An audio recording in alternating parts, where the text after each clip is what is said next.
Hey guys, I'm Kyle. I'm a marketing manager at Pro-VIO.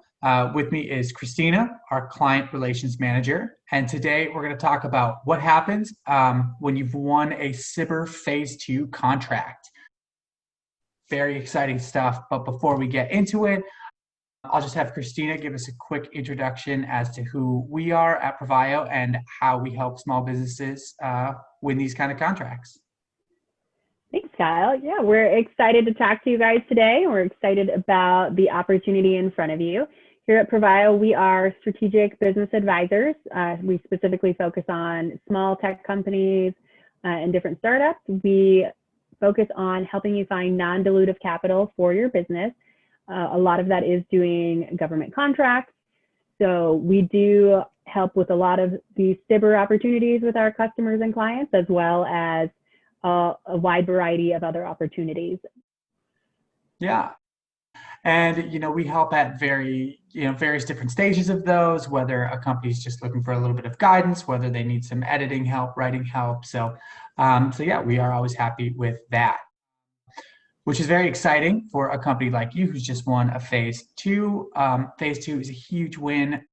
So obviously there's going to be a lot kind of at stake here and a lot of sort of nitty-gritty details that you'll need to go through.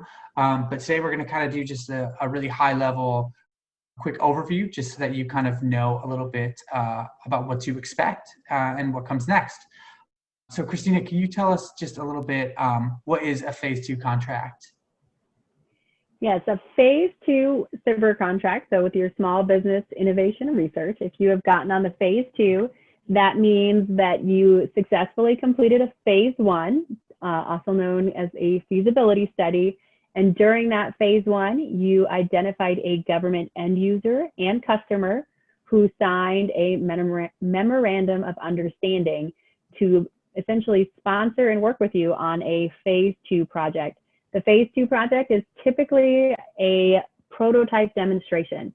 So in that Phase I, you identified the government problem that your technology will solve.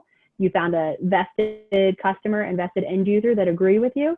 And now you're going to demonstrate that in your Phase II. Great. And can you remind us just one more time, what's the difference between a customer and an end user? Absolutely. So the end user is the person in the government that is actually going to use your equipment, whereas the customer is actually the person that's going to pay for your equipment. So this is going to be like the acquisitions office, and versus the end user is going to be the person actually using it. The example I like to give is the pilots are the ones that are going to fly the airplane. Acquisitions are the people who buy the airplane. Okay. And now going into a Phase II, if our company's just won a Phase II, we should already have all of that on the memorandum of understanding, a signed off customer and end user, correct? Yes, you will have on your memorandum of understanding, your customer signed it, your end user signed it, and on that you should also have an outline of your milestones, which are essentially the outline of this demonstration that you're going to do in your Phase II project. Okay. So obviously the Phase II, because you've got that signed MOU, it's going to be a collaborative process. So what is kind of the first steps that a company should take on executing this contract win? Absolutely. Well, your first step is going to be that kickoff meeting where you're going to sit back down with your customer and end user, and you're going to really add that detail to the stage gates that you identified in your MOU initially. You're going to really kind of outline exactly what and when and how things are going to look in your demonstration.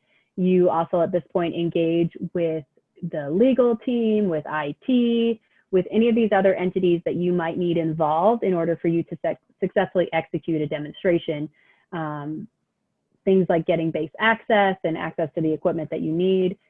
You generally have identified those in the proposal process, but this is where you actually kind of make sure those things are put in place for you to be successful in your demonstration. Definitely.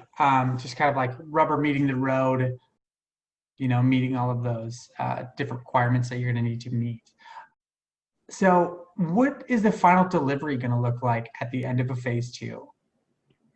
So the final delivery is generally a actual demonstration of your prototype. So in that SBIR process, you're taking your previously commercial technology and you are adapting it to meet a government defense need.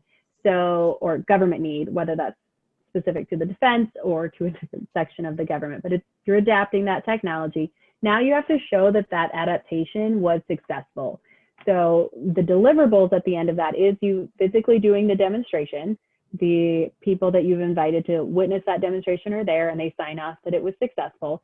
And then you generally do provide that prototype and that technology to your customer and end user. Okay. And now I'm guessing that you don't get that prototype back. You do typically leave that. That does any equipment purchased with that becomes government property, so they get to keep the prototype. You do get to keep the rights to that, though. The hope of the government is that you continue to make and commercialize this technology.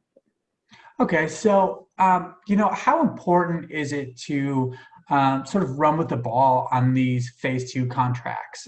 What kind of, what's at stake for immediately after this?